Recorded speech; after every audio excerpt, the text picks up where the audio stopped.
안녕하세요. 김동섭입니다. 4월 2일 아침 시작하도록 하겠습니다. 미국이 부활절 휴장 후 장을 개장했는데요. 혼조세로 마감했습니다. 다우는 0.6%, 나스닥은 0.1% 상승입니다. 지난주 금요일 날 2월 개인 소비 지출이 발표가 됐죠. 그게 시장 예상치와 부합하면서 금리에 대한 기대감을 좀 키워줬죠. 개인 소비 지출은 연준이 금리를 결정하는데 중요한 지표로 보는 상황인데요. 시장 예상치 2.8이었나요? 그리고 0.3% 증가는 그대로 유지가 되는 그런 상황이었습니다. 그거에 대해서 제롬 파월도 상당히 만족스럽다 이런 표현을 썼는데요. 이 부분이 오늘 부활절 휴장 후 개장한 오늘 영향을 미칠 줄 알았는데 전혀 영향을 미치지 못했습니다. 오히려 새롭게 나온 지표가 시장에 더 영향을 미쳤습니다. 새롭게 나온 지표는 ISM 3월 제조 PMI 지수인데요. 이게 50.3이 나왔습니다. 16개월 만에 확장세라고 하는데요. 일반적으로 이 제조 PMI 지수는 50을 기준으로 봅니다. 50이 넘어가면 확장세고 50을 밑으로 내려오면은 축소하는 상황이죠. 근데 50.3이 나왔는데 이게 16개월 만에 확장세가 나온 거죠. 그럼 이전까지는 다 50 미쳤다는 얘기겠죠. 전월에 47.8였거든요. 시장 예상치가 이번에 48.5였습니다. 그러니까 예상치를 넘어선 거죠. 이로 인해서 경기가 확장이 되고 연착륙 가능성이 제기되고 그로 인해서 금리나 가능성이 낮아지는 상황이 됐죠. 그렇잖아도 6월달 금리 인하에 대한 기대감이 시장에 중요한데 6월달 금리 인하 기대감이 60%대에서 50%대로 떨어지는 상황이 됐습니다. 58%가 됐습니다. 60%가 깨졌죠. 일주일 전에 70%까지 갔었던 6월 금리 인하 가능성이 낮아졌습니다. 시장에서는 투자자들이 6월 금리 인하 가능성을 철회하기 시작했다. 이런 뉴스도 있는 상황인데요. 이번에 ISM 제조업 지수는 고객의 재고 수준이 3월에 더 빠른 속도로 감소했다는 거죠. 또 기업들은 자사 고객의 재고 부족이 지속되고 있다고 합니다. 그만큼 생산과 주문이 매우 긍정적이라는 거죠. 이렇게 되면은 연준이 금리 인하를 서두를 이유가 없죠. 제롬 파월이 얼마 전에 이런 얘기 했었죠. 어제 지난주 금요일이었습니다. 금리 인하를 서두를 필요가 없다. 이렇게 얘기했습니다.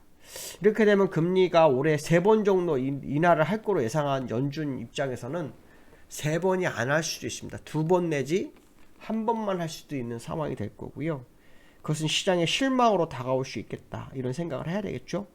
그래서 이번 주에 5일날 3월 고용보고서가 되게 중요하다고 합니다. 3월 고용보고서에서 고용이 얼마나 신규로 고용되는지가 중요한데요.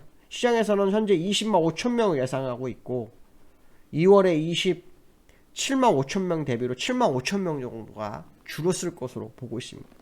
고용이 줄어들었다는 것은 시장에 도움이 되죠. 주가 상승에는. 근데 고용이 증가했다면 경기가 좋아졌다라고 해석하기 때문에 주가에는 별로 안 좋을 수 있겠죠. 어쨌든 지금 시장은 금리에 대한 기대감을 높이느냐 떨어뜨리느냐의 싸움이죠.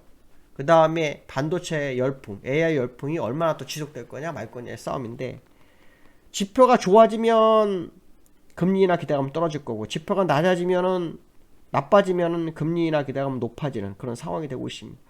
근데 6월달 금리 인하 가능성 치고는 지금 58% 너무 낮습니다. 이렇게 되면 6월달 금리 인하를 못할 확률이 높아지죠. 저는 개인적으로 계속 언급해드리면 5월이나 6월 전에 금리 인하를 한번 하는 것이 정석일 거다라고 말씀드렸고 그 이유는 상업의 부동산의 문제가 수면 아래에 있습니다. 수면 위로 올라올 때 이게 문제가 될 것을 미리 방지하기 위해서는 금리 인하 할 필요성이 있다고 말씀드렸죠. 유로존은 4월에서 6월 사이 금리 인하를 시동을 걸려는 그런 모습이 있는데요. 유로존과 미국의 금리 차는 무려 1%입니다. 미국이 1%가 높아서 5.5고요.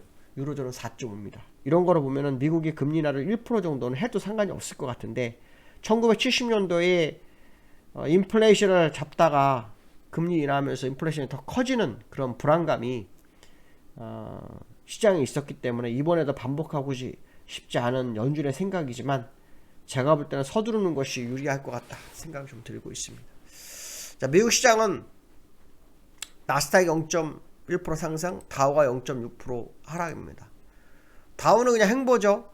별 의미 없습니다. 지난주 수요일날 1.1% 오르고 목요일날 0.1% 올랐었죠. 그거에 대한 일부분을 되돌려준 거에 불과한 거죠. 아무 의미가 없습니다.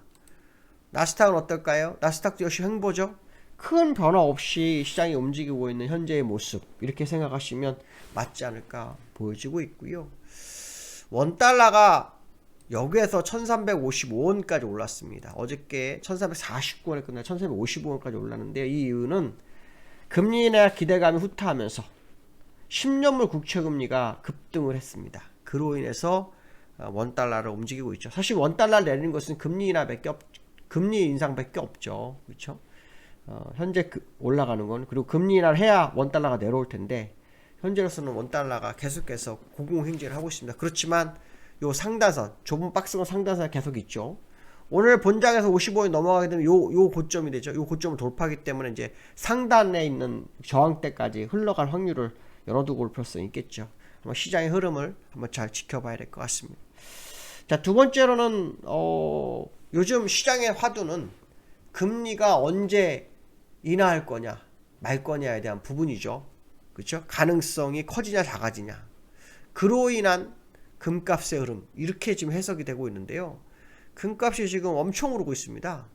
오늘도 장중한 때 2286불까지 갔다가요 내려왔어요. 그리고는 종가는 2257불, 약 18불 정도 올랐습니다. 온스당입니다. 근데 이게 월봉으로 보면 아주 급격하게 오르죠. 급격하게 올랐고 이번 달 돼서 다시 또 상승이 지속하는 그런 모습인데요.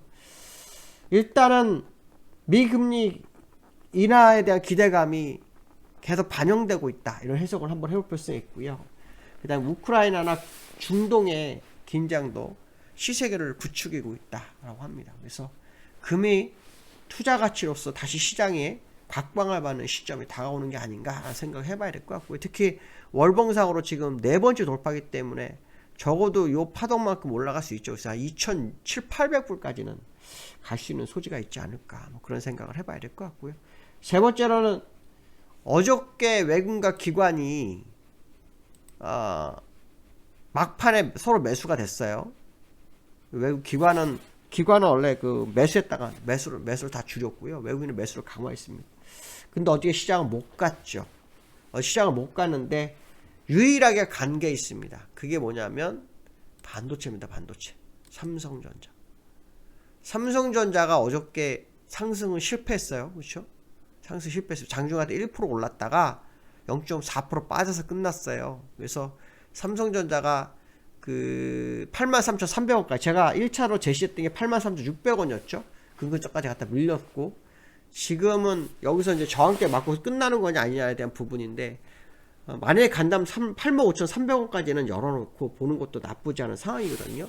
근데 제가 왜 이 말씀을 드리냐면, 어저께 모든 종목을 파는 과정 속에 삼성전자만큼 외국인이 다시 샀습니다. 근데 더 웃긴 거는 뭐냐면, 이게 계속 매도였습니다. 동시호가 때 매수로 바뀌었습니다. 계속 매도 한 80만 주 유지하고 있다 동시호가에 매수로 전환하면서 116만 주 매수로 바뀌었습니다. 그래서 삼성전자가 지금 현재 굉장히 외국인의 어떤 러브콜이 큰 상황이다, 이렇게 보시면 되는데요. 미국에서는 사실은 반도체주들이 요즘 주춤하고 있습니다. 네, 우리나라는 삼성전자 5일날 실적 발표가 있죠. 이 실적이 뭐 전년 대비로 650% 정도 영업이익이 늘었을 거라고 보는데요. 전년에 영업이익이 그렇게 또 크지 않았기 때문에 650% 해봐야 그렇게 크진 않습니다. 그렇지만 다시 뭐 방향성을 주는 건가 라는 생각을 해야 되는데요. 사실 삼성전자는 빠졌지만 매수는 삼성전자를 외국인이 했죠.